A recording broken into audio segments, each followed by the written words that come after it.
हयाते जावेदा तालीम कुरआन सिमरियाँ है, मेरा दारुल अमा तालीम कुरआन सिमरियाँ है।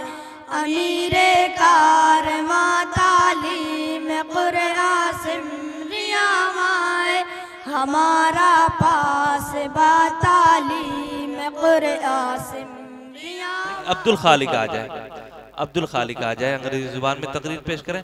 आया बिस्मिल्लाहिर्रहमानिर्रहीम।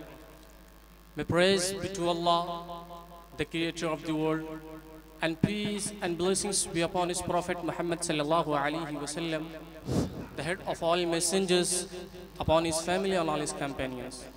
Honorable President, respected teachers, dear audience, and my brothers and sisters.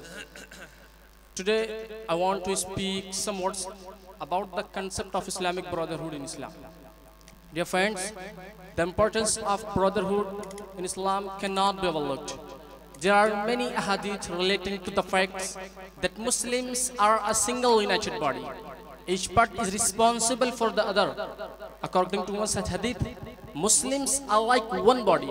If one of the parts is injured or hurt, the rest of the body feels that pain. The brotherhood of Muslims is a very deep and wide concept that guarantees the safety and well-being of the Islamic society at large. Islam, being a complete way of life, is primarily for the society. It promotes a healthy and well-disciplined lifestyle in every sense of the word. बहुत अच्छे, माशाअल्लाह, बहुत खूब।